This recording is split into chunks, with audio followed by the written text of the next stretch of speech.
16 al 29, la palabra dice: y por esta causa los judíos perseguían a Jesús y procuraban matarle, porque hacía estas cosas en el día de reposo.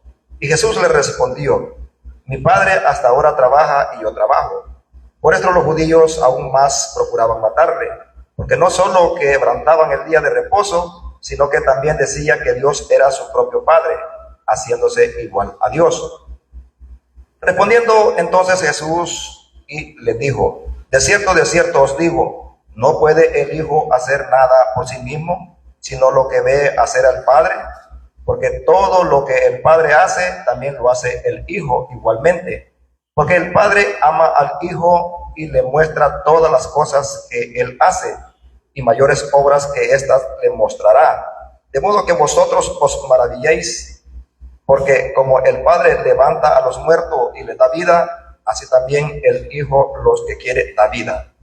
Porque el Padre a nadie juzga, sino que todo el juicio dio al Hijo, para que todos honren al Hijo como honran al Padre. El que no honra al Hijo, no honra al Padre, que le envió. De cierto os digo, el que oye mi palabra y cree al que me envió, tiene vida eterna, y no vendrá a condenación, mas ha pasado de muerte a vida. De cierto os digo, viene la hora, y ahora es, cuando los muertos oirán la voz del Hijo de Dios, y los que la oyeron vivirán. Porque como el Padre tiene vida en sí mismo, así también ha dado al Hijo el tener vida en sí mismo. Y también le dio autoridad de hacer juicio por cuanto es el Hijo del Hombre. No os maravilléis de esto, porque vendrá hora cuando todos los que están en los sepulcros oirán su voz, y los que hicieron lo bueno saldrán a resurrección de vida, mas los que hicieron lo malo a resurrección de condenación. Muy bien.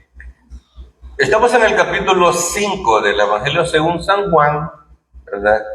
Y el domingo pasado hablamos de los primeros versículos donde Jesucristo sana a un hombre paralítico que tenía 38 años de estar en esa condición, y Cristo con su palabra poderosa lo sanó.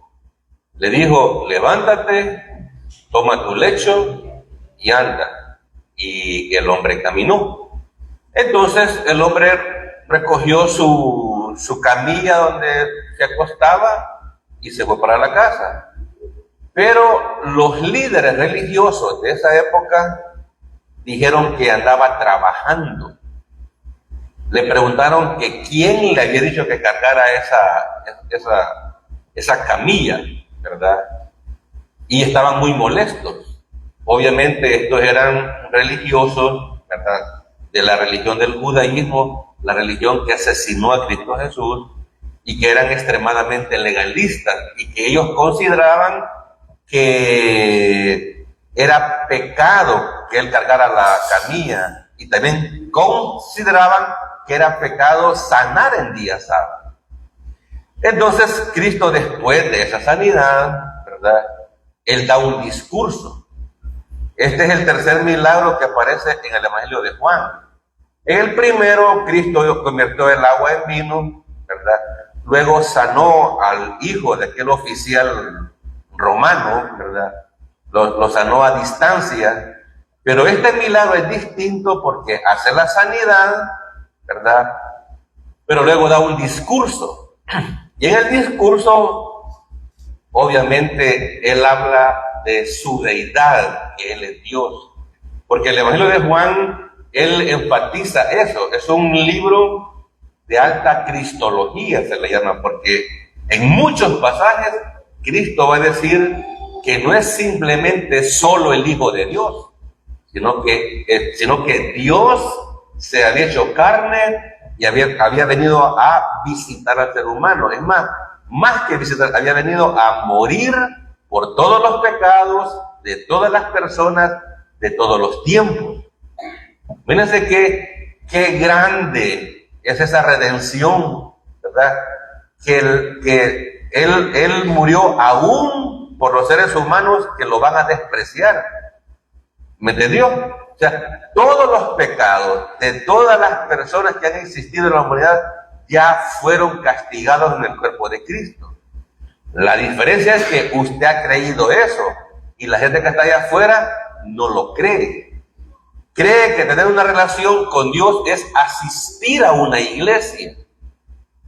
Y mucha gente está equivocada, cree que la vida eterna es por asistir a una iglesia. Eso se llama religión. Y lo que Cristo ofrece es redención, es perdón de pecados a través de la fe en Él, de creer que en esa cruz mis pecados, sus pecados, pasados, presentes y futuros, fueron castigados en el cuerpo de Cristo. Y que luego Él fue sepultado y que resucitó al tercer día conforme a las Escrituras. ¿Verdad que es bien fácil salvarse, verdad? Dígame. Es tan fácil que aquí hay uno que dos que no lo creen, que piensan que tienen que hacer algo más, que tienen que bautizarse, por ejemplo, que tienen que ser fieles a esta iglesia local. Mire, ahí usted le está agregando al evangelio, usted está, con su permiso, pervirtiendo el evangelio de la gracia, porque está diciendo: Cristo, no hiciste un trabajo completo en la cruz, hoy tengo yo que hacer esto o aquello.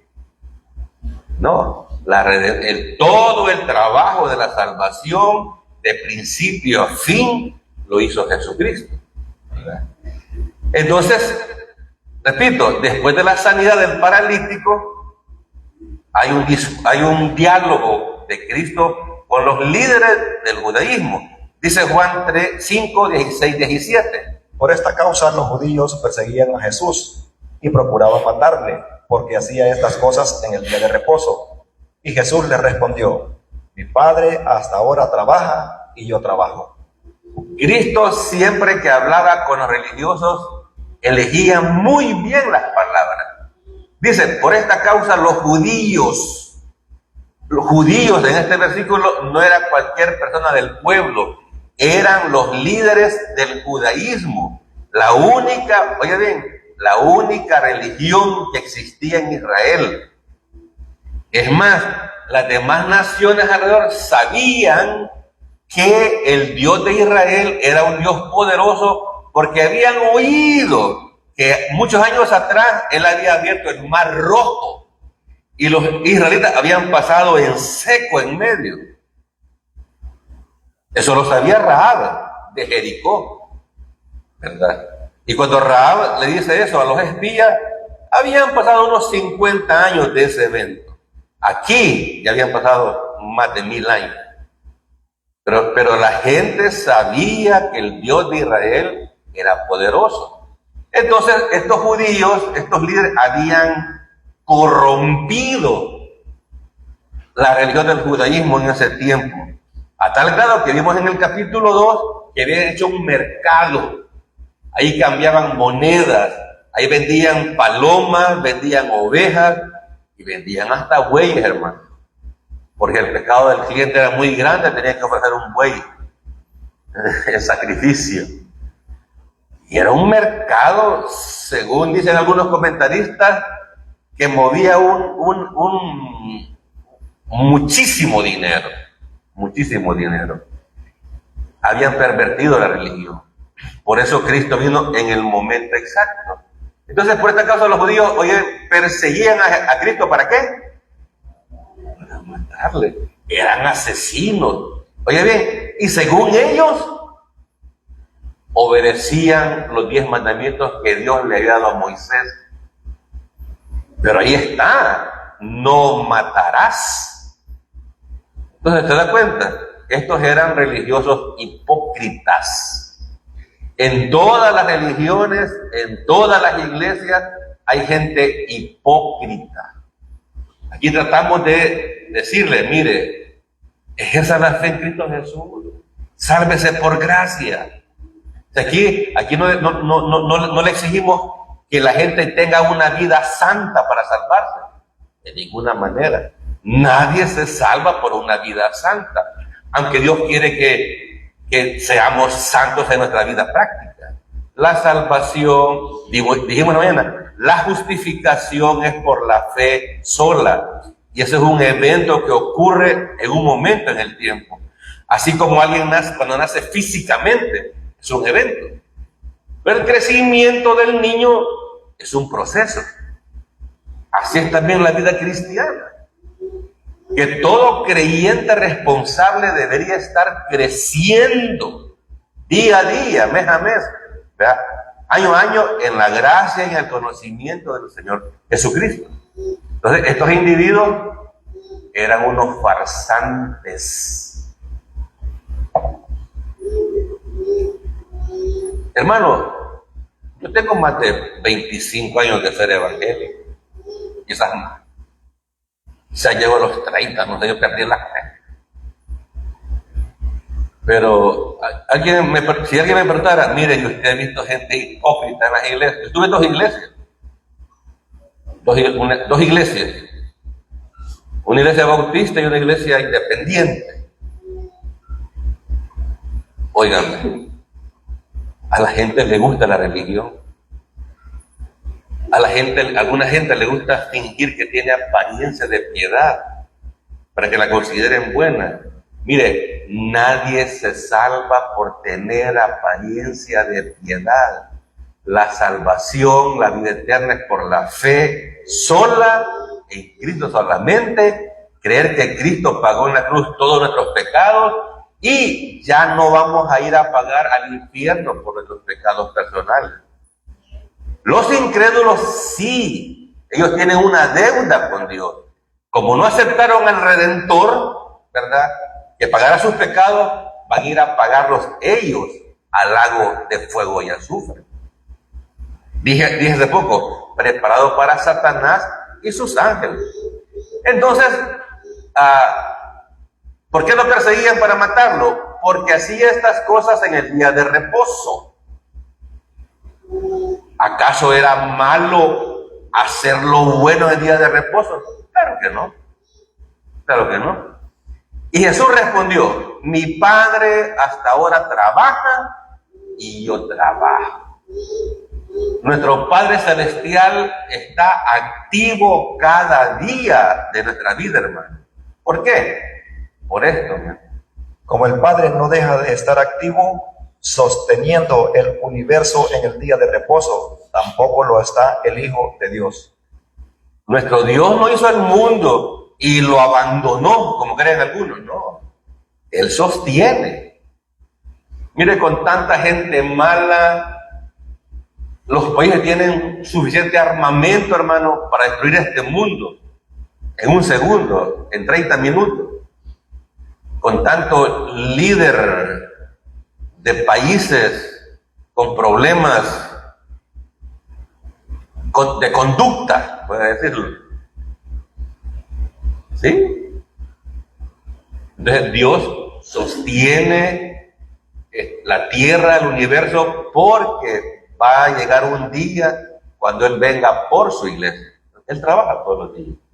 ¿No se fija usted que todos los días sale el sol a las 5 o 6 de la mañana? Permanece 12 horas y luego se oculta. Todos los días. Desde que usted nació. Y usted nació hace poco. Y nunca ha fallado el sol de salir. Excepto que haya temporal. Pero todo, hermano, y la tierra siempre da vuelta alrededor del sol en 365 días. Todos los años. Y la tierra da vuelta sobre su eje todos los días. ¿En cuántas horas? Cabal 36. ¿Sí? Decía un teólogo, es que tenemos un Dios matemático. No se equivoca. 24 horas, 365 días al año. Sin ningún margen de error. Pero bueno, ¿cuál fue la deducción de los religiosos? cuando Cristo dijo, mi padre hasta ahora trabaja y yo trabajo, ¿cuál fue la deducción de los religiosos, hermano? 5:18. Por esto los judíos aún más procuraban matarle, porque no solo quebrantaba el día de reposo, sino que también decía que Dios era su propio Padre, haciéndose igual a Dios. Entendieron estos salvajes. Entendieron que no solo quebrantaba el día de reposo, según ellos, ¿verdad? Sino que también decía que Dios era su propio Padre. Deducción lógica, haciéndose igual a Dios. ¿Estaban equivocados, hermanos? No estaban equivocados. Lo entendieron perfectamente. Hoy en día es que a nosotros nos cuesta entender que Cristo fue 100% hombre, 100% Dios. Ahora, allá en el cielo, a la diestra de Dios Padre, con un cuerpo glorificado, Él es 100% Dios. ¿Y en qué trabaja Cristo ahora? Intercediendo por nosotros, porque tenemos un acusador, Satanás, el enemigo de nuestras almas, que dice, ¿ya viste lo que hizo Orlando?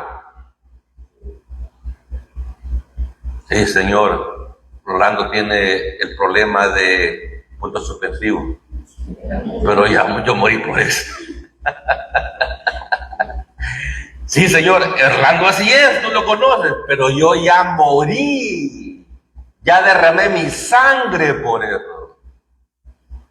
¿Estás oyendo, diablo?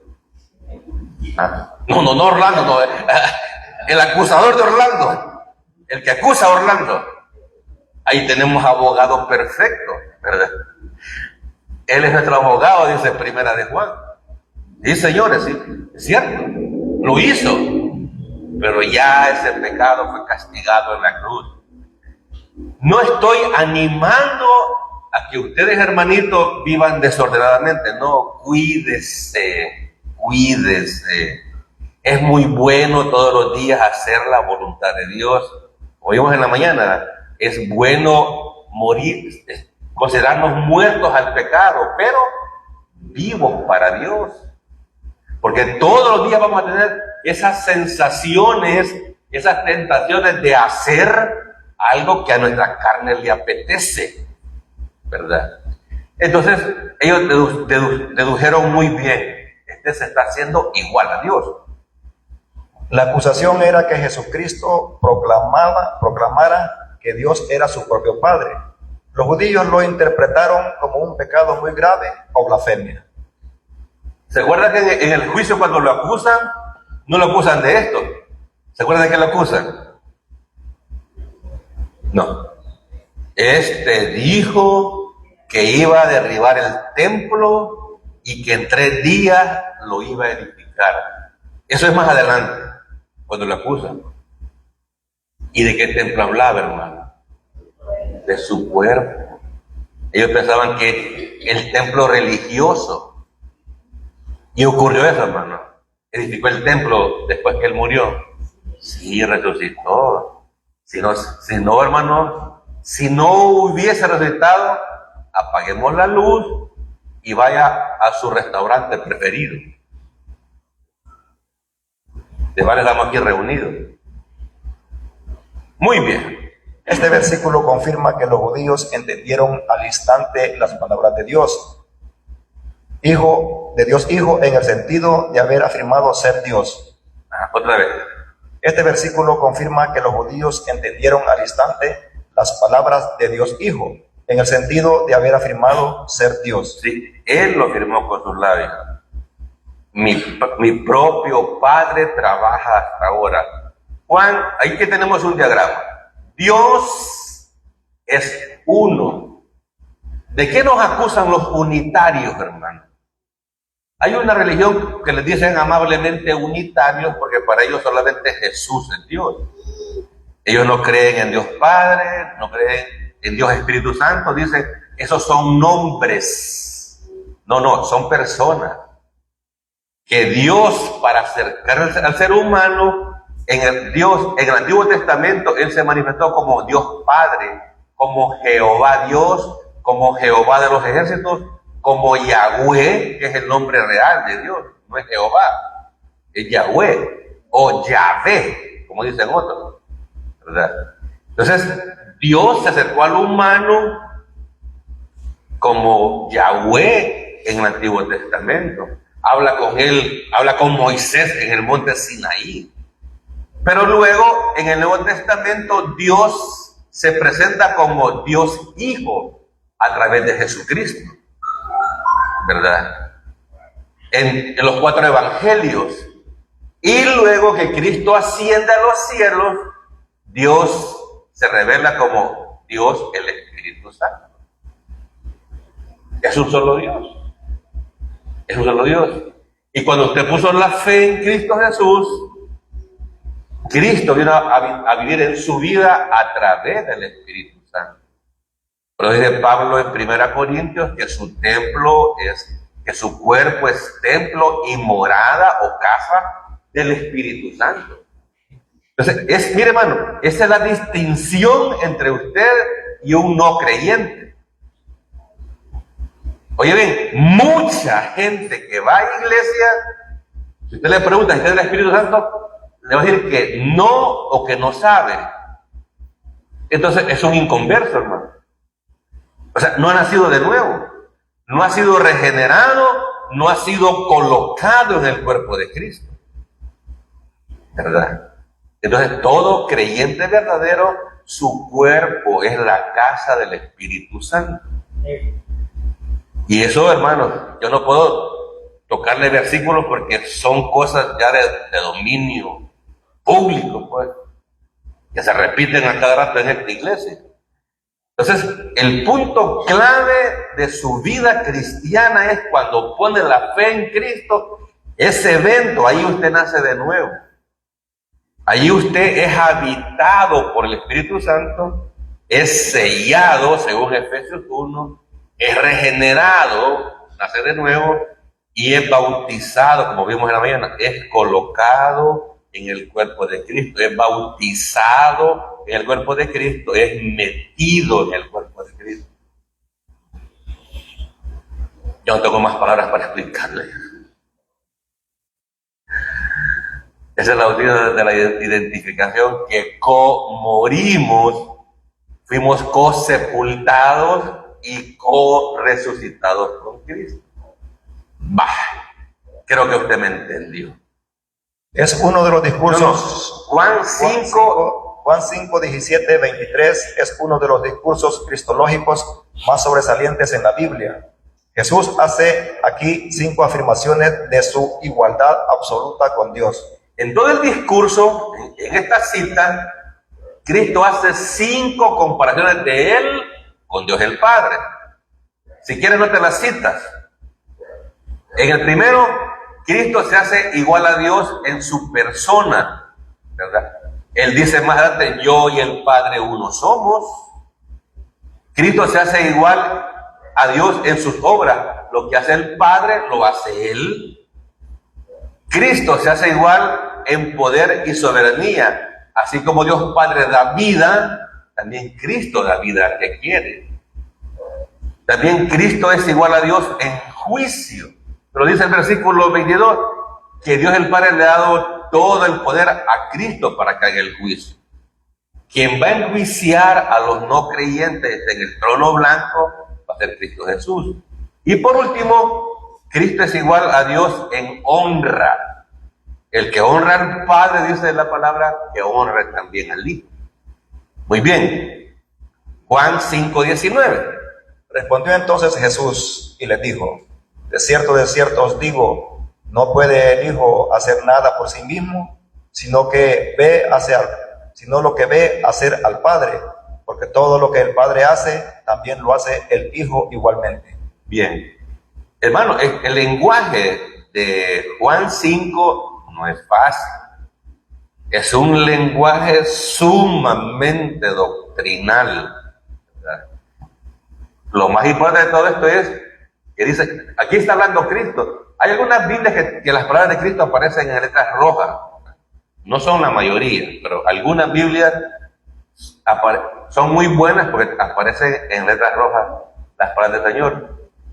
Jesús les dijo, de cierto os digo, no puede el Hijo hacer nada por sí mismo, sino lo que debe hacer al Padre, porque todo lo que el Padre hace, también lo hace el Hijo igualmente.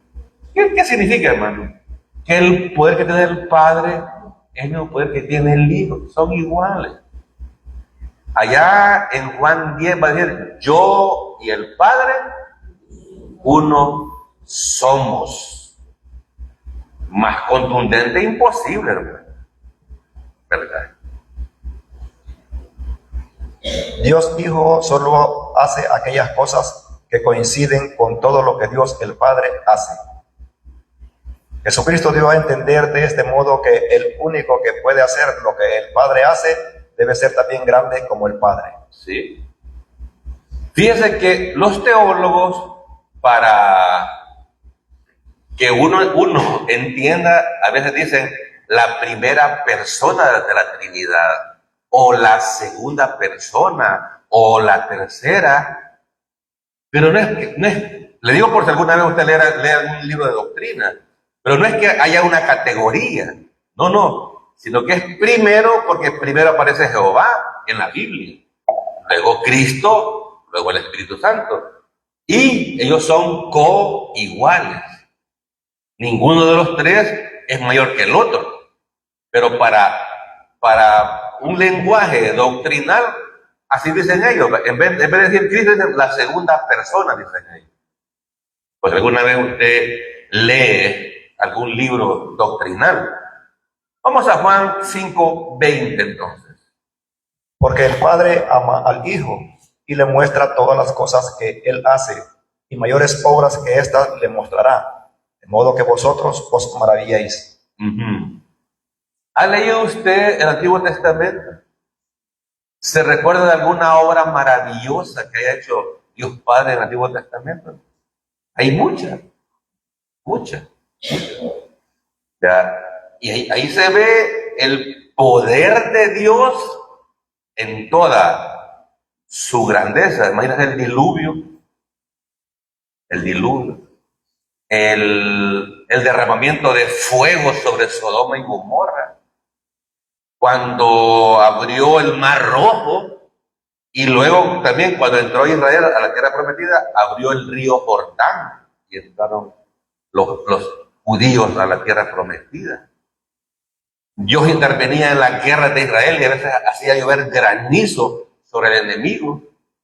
O en una ocasión, ¿quién paró la tierra? Josué. La batalla estaba muy fuerte, ¿verdad? Y Josué le dice al sol que se detenga, más bien la tierra, ya le dije, la tierra es la que gira, el sol está fijo. Y se hizo ese día largo, y Jehová Dios le dio la victoria a su pueblo, porque Dios siempre acompaña a su pueblo. ¿Entiendes? Que se devolviera la sombra del sol. Había un reloj de sol. Y ese Ezequías le dice que devuelva la sombra del reloj. ¿Quién puede hacer eso, hermano? Solo Dios. Entonces, como le digo, podemos hacer una lista interminable. Ese es el Dios que tenemos. No tenemos que ir a buscar a otra parte por auxilio para nuestra vida. Así que de esas obras vamos a hablar un poquito, porque el Padre ama al Hijo y le muestra todas las cosas que Él hace, y mayores obras que éstas le mostrará. O sea que aún Dios va a hacer obras más grandes en el futuro, como por ejemplo, crear cielos nuevos, una tierra nueva, una nueva Jerusalén, ¿verdad? Y un grupo de personas y la iglesia transformada que va a vivir con Él por los siglos de los siglos. Dios Padre creó todo lo que existe por medio de la palabra. Hizo al hombre y a los animales. Abrió el Mar Rojo y el río Jordán. Destruyó Sodoma y Gomorra. Envió el diluvio. Creó las razas, etc. Creó los idiomas, etc. Nada más son unas cosas. Ya le mencioné otra. para que usted vea el poder de Dios, ¿verdad? Pero ¿qué más tenemos? Dios Padre trasladará la iglesia, enviará juicios sobre los no redimidos, tribunal, bodas del Cordero, reino milenario, cielos y nueva tierra. Aquí dice que mayores obras le mostrará, de modo que os maravilléis. ¿Qué obras todavía Dios va a hacer en el futuro? Están en Apocalipsis. Va a trasladar la iglesia. Va a hacer que los muertos en Cristo resuciten primero. Luego los que hayamos quedado seremos transformados, ¿verdad? Y seremos trasladados del cielo a la tierra. Primera Tesalonicenses 4. También enviará juicios sobre los no redimidos en esta tierra. Todos los juicios que están en Apocalipsis, los 7 sellos, las 7 trompetas, las 7 copas, 21 juicios son sobre gente no creyente en esta tierra, hermano. Ya la iglesia no va a estar acá. Aunque algunas van a perseverar y no van a morir, según Mateo 24:15, y van a entrar ¿a dónde, hermano? Aquí, miren, al reino milenario. Después de la traslación va a haber un tribunal, el tribunal de Cristo. Ahí vamos a comparecer todos los creyentes. Y se nos va a preguntar, ¿qué hiciste con tu vida cristiana? ¿Qué hiciste con tu tiempo? ¿Qué hiciste con los dones que tenías? ¿Qué hiciste en cuanto al evangelismo? ¿Qué hiciste? ¿Qué hiciste de agradable para Dios con tu vida cristiana? Ese tribunal no es para decretar quién es salvo y quién no. No. Es un tribunal de las obras del creyente. Algunos van a presentar obras de madera, heno u hojarasca. Otros van a presentar obras de oro, plata y piedra de expresión. ¿Cómo están sus obras ahora? No para ser salvo, sino porque ya es salvo. ¿Verdad? Hay todavía hermanitos que dicen, soy salvo y las obras no importan. ¿Cómo no, Señor? ¿Cómo no? No para ser salvos, sino que es un sello distintivo de un creyente. Mire Cristo cómo anduvo haciendo el bien. Usted puede hacer el bien tanto a creyentes y mucho más a no creyentes, hermano. Esa es una forma efectiva de predicar. Tribunal de Cristo, luego boda del Cordero, luego venimos con Cristo a la tierra para el reino milenario. Después de 1000 años hay una rebelión de gente incrédula, fuego del cielo los consume y luego cielos nuevos y tierras nuevas. Me faltó algo. Aquí el juicio del gran trono blanco. ¿Quiénes van a estar ahí? Todos los incrédulos, desde Caín, que mató a Abel, hasta el último incrédulo en el reino milenario. Porque en este reino milenario va a haber gente que después de la tribulación va a estar con cuerpos naturales, ¿verdad? Y algunos se van a rebelar ante Dios. Y van a marchar hacia Jerusalén, porque están cansados del mismo gobernante por casi 1000 años. ¿Qué va a hacer Dios, hermano, con esa gente? Va a hacer descender fuego del cielo, como en Sodoma y Gomorra. Y bien, y va a ser gente que van a ser en el milenio físicamente, hermano, con un excelente clima, con buena alimentación, sin violencia. Pero Dios quiere probar que el corazón del ser humano siempre es perverso. Siempre la gente se va a rebelar contra Dios. No todo, pero mucho, ¿verdad? Entonces, hermano, ese es el plan de Dios para todas las edades. Vamos a Juan 5:21. Porque como el Padre levanta a los muertos y les da vida, así también el Hijo a los que quiere da vida. Aquí hace un pequeño giro Cristo, ¿verdad? Porque como el Padre levanta a los muertos, es cierto, hermano. Es cierto que Dios Padre levantó muertos en el Antiguo Testamento. Sí. ¿Es el Dios que tenemos? Huesos secos. Sí, los huesos secos. Tener cuidado. Así le dicen a un amigo que el valle, ¿no has ido al valle de los huesos secos? Ah, Israel como está gozando allá, porque sabe de quién estoy hablando. Entonces, hermano, mire, hay muchísimas religiones en el mundo, pero no hay ninguna que diga que su líder murió y resucitó. No hay ninguna religión en el mundo que diga que el Dios a quien se adora levantó a alguien de los muertos. Fíjese cómo es degenerado. El humano es perverso, pero no pueden inventar algo así. Y en nuestra Biblia tenemos casos muy claros de resurrección, pero voy a terminar el versículo.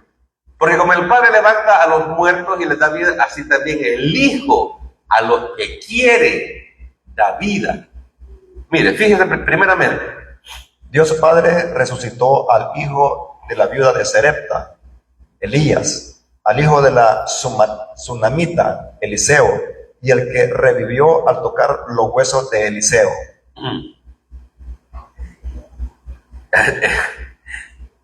Hermano, Dios Padre hizo un milagro a través del profeta Elías cuando resucitó al hijo de la viuda de Serepta, que creo que no eran judíos. Dios manifestó su poder. Pero luego, después de Elías, vino el profeta Eliseo. Eliseo resucitó al hijo de la Sunamita, ¿verdad? Y en un momento, cuando iban a entrar a un difunto, ¿verdad? La tumba de Eliseo estaba destapada. Y como venían unos merodeadores, ladrones, ¿verdad? Tiran el cadáver en la tumba donde estaba Eliseo. Y el muerto toca su cuerpo con los restos de Eliseo. ¿Y qué pasó? Resucitó. La Biblia dice, revivió. Yo me imagino la cara de ese tipo, ¿verdad? ¡Ey! ¿Y qué onda? No aparece si era una persona adinerada, una persona buena o mala. No. La Biblia no se molesta en eso. La Biblia quiere que usted centre su mirada en la resurrección. Que el Dios que tenemos es capaz de levantar de los muertos a individuos que han puesto la fe sola en Cristo solamente. Ese es el punto. Y los va a dar para vida eterna. Porque también los incrédulos, ellos también, hermano, desde el momento que nacieron, no van a desaparecer nunca jamás. El punto es, ¿dónde usted va a pasar la eternidad después de fallecer? ¿Dónde? ¿Verdad? Bien, ahí tenemos resurrecciones de Dios Padre. Vamos a otra parte. Dios Hijo hizo muchas clases de milagros, pero la resurrección del hijo de la viuda de Naín y la de Lázaro fueron impresionantes. Lo mismo que hizo el Padre, lo hace también el Hijo, ¿verdad? Usted sabe, Cristo resucitó al hijo de la viuda de Naín, que era un joven, por cierto. Joven, hijo único de una mujer viuda. Y en Israel, una mujer viuda sufría mucho. Sufría, es más, hasta la miraban con desprecio. En la cultura israelita, una mujer sin hijos o viuda era menospreciada, ¿verdad? Entonces, por eso Cristo se compadeció de esta mujer y resucitó a su hijo único, joven. Y tenemos también la resurrección de Lázaro, impresionante. 4 días de muerte. Y ¡Lázaro! No se me duerma, no se me duerma. Yo no quiero que se caiga y se me golpee. Y después diga, el hermano Willow durmió. Él tiene la culpa. Él tiene la culpa. Y solo dijo, Lázaro, ven fuera. ¿Entiendes? Y así también cuando el Señor venga con voz de arcángel, con trompeta de Dios, los muertos en Cristo resucitarán primero. Y luego los que hayamos quedado seremos transformados. Primera Tesalonicenses 4. Muy bien.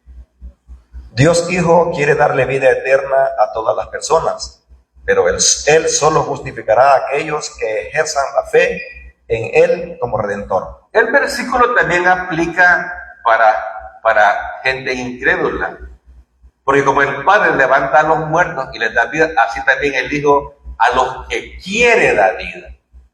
Y todo aquel individuo que ponga la fe sola en Cristo solamente, obtiene la vida eterna como un regalo. Y en agradecimiento por ese regalo tan valioso de la vida eterna, deberíamos de servirle. Mínimo, ¿verdad? Así es Dios, hermano. Dios no está esperando que hagas muchas buenas obras para salvarte. No, ese es algo típico del humano. Dios te da la vida eterna, te justifica, perdona todos tus pecados, te adopta como hijo, ¿verdad? Esperando que nosotros tengamos una actitud de agradecimiento. Y por lo que Él hizo en la cruz, deberíamos de honrarlo, adorarlo, servirle, amarle con todo nuestro corazón, con toda nuestra alma, con toda nuestra mente, con todas nuestras fuerzas. Vivir para Él, ¿verdad? No para nosotros mismos. Yo voy a hacer esto, yo voy a hacer aquello, yo esto otro. Juan 5:22. Porque el Padre a nadie juzga, sino que todo el juicio lo dio al Hijo. Ese es un versículo escalofriante, hermano. Porque el Padre a nadie juzga, sino que todo el juicio lo dio a su Hijo. Imagínense cuando Cristo esté en su trono y lleguen aquellos romanos que lo escupieron, que le pusieron algo en la cara y lo golpearon y le dijeron, adivina quién te pegó, oh salve rey. ¿Qué cara van a poner esos individuos?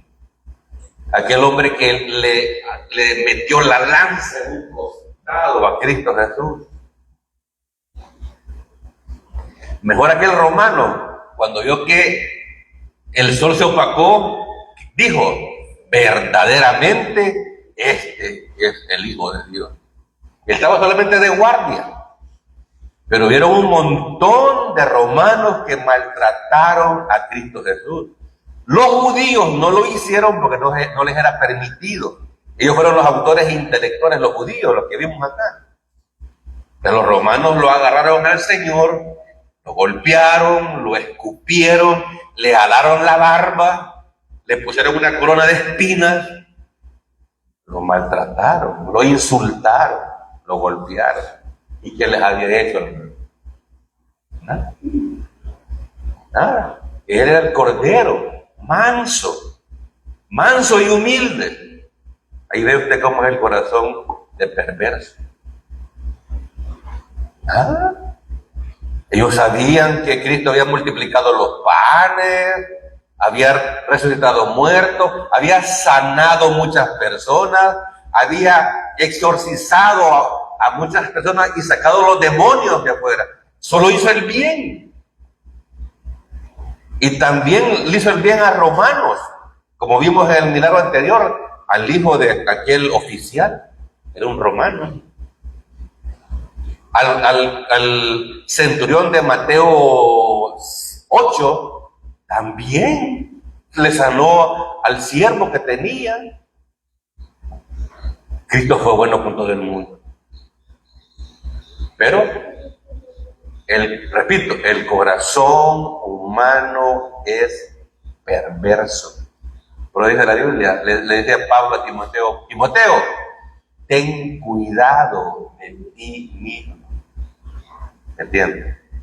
Muy bien. Avancemos.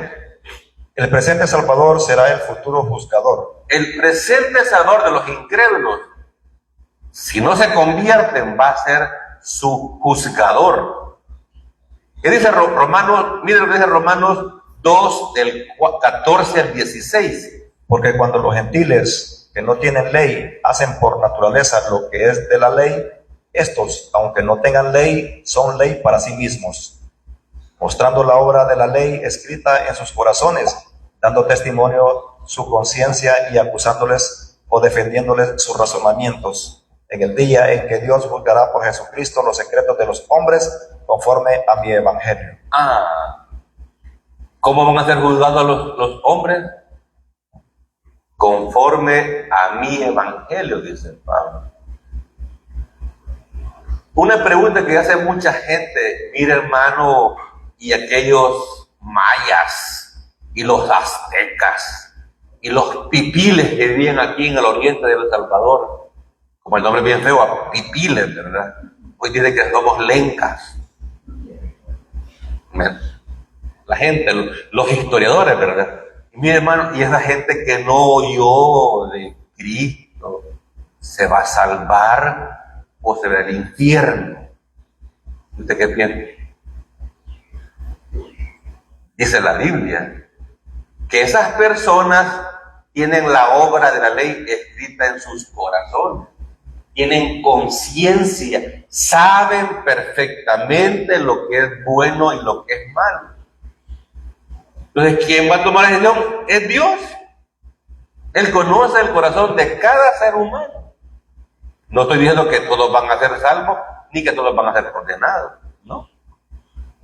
Había un pastor que ponía una ilustración, ¿verdad? Para explicar un poquito mejor esto, ¿verdad?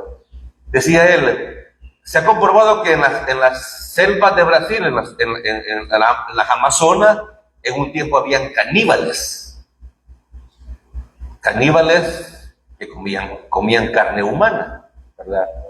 Y un caníbal, por muy salvaje que, bueno, un caníbal se podía comer a cualquier persona. Comer cualquier comida, ¿no? Es tan normal. Pero si a ese caníbal le ponen a un hijo y le dicen, mira, comételo, ¿qué dice el caníbal? No, hijo mío. ¿Qué significa? Tendría conciencia el salvaje ese, pues. Que se puede comer a cualquiera, pero menos a su hijo, pues. ¿Ya? Ajá. Entonces, un ser humano, por muy pecador o terrible que sea, tiene conciencia para distinguir lo bueno de lo malo. Entonces, eso está diciendo Pablo, ¿verdad? Porque cuando los gentiles que no tienen ley, o sea, no tienen los 10 mandamientos, hacen, o sea que un gentil puede hacer la voluntad de Dios, hacen por naturaleza lo que es de la ley, aunque no tengan ley, son ley para sí mismos, pueden hacer lo bueno, no tienen ley, no tienen la ley de Moisés, quiero decir. 15, mostrando la obra de la ley escrita en sus corazones, dando testimonio su conciencia y acusándoles o defendiendo su razonamiento. Un ser humano normal, cuando hace algo malo, mínimo se siente mal. ¿Verdad, hermano? ¿Verdad que nos sentimos mal cuando hacemos algo malo, verdad? Sí, si somos seres humanos normales, si no tenemos cauterizada la conciencia, sabemos que hemos hecho algo mal, razonamos las cosas, ¿verdad? Entonces Dios va a decidir, ¿verdad?, salvar o condenar a estos individuos que vivieron, que nunca recibieron el Evangelio, por ejemplo. En el día que Dios juzgará por Jesucristo los secretos de los hombres conforme a mi Evangelio. ¿Qué está haciendo el inconverso con el Evangelio, hermano? Atacándolo en las redes sociales, diciendo, esos ilusos creen que la salvación es por la fe sola en Cristo, cuando hay muchísimos mandamientos en la Biblia que hacer. Sí, es cierto, pero esos mandamientos hay que hacerlos porque somos salvos, no para ser salvos. Tenemos Santa Cena. Me estoy emocionando. Aquí vamos a quedarnos mejor. Permítanme, vamos a ver qué sigue. Sí. Versículo 23 dice: para que todos honren al Hijo como honran al Padre. El que no honra al Hijo no honra al Padre que le envió. ¿Qué manda Dios en esta dispensación, hermanos? Que todos honren al Hijo. ¿Todo el mundo habla bien de Cristo, hermano? No, lo atacan. Bueno, se dio cuenta lo que dijo el presidente, un presidente suramericano, medio sobadón. No nos han leído. Se lo digo. ¿Leíste vos, Denis? No.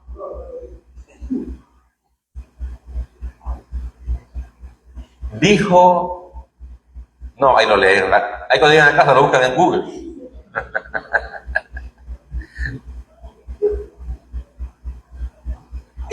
Habló de la vida sexual de Jesucristo, algo que la Biblia no lo dice, pero como le digo, los gobernantes en su mayoría se creen reyes de las naciones y creen que pueden decir cualquier disparate de Dios. Ahí tenemos ese caso solamente decir que es el presidente de Colombia. Él dijo una barbaridad para que usted vea cómo se ataca al Hijo. ¿Qué necesidad tenía? Ninguna necesidad. Voy a terminar con este versículo, hermano querido. Perdón, 5:24, aquí terminamos. De cierto os digo, el que oye mi palabra y cree al que me envió tiene vida eterna y no vendrá a condenación, mas ha pasado de muerte a vida. Este es uno de los versículos clásicos que usted tiene que guardar en su mente. Ahí habla de condenación del infierno y salvación de vida eterna. Dice Cristo, de verdad te digo, el que oye mi palabra y cree al que me envió, ¿tendrá vida eterna? No, tiene tiempo presente, tiene vida eterna, no vendrá a condenación en el infierno por los siglos de los siglos, mas ha pasado de muerte. Mire, hermano, no es, o sea, es fácil entenderlo, es difícil creerlo, porque el religioso dice, no, muy fácil así. Yo tengo que consagrar mi vida a Dios para ser salvo. ¿Y sabe usted qué es consagrar la vida? Ser sumamente espiritual todos los días de la vida, cada segundo de la vida. Imposible, hermano. Tiene que ser por la gracia de Dios. Bien, yo hasta aquí llego, hermano. Vamos a servir Santa Cena, así que tenemos un hermano nuevo encargado.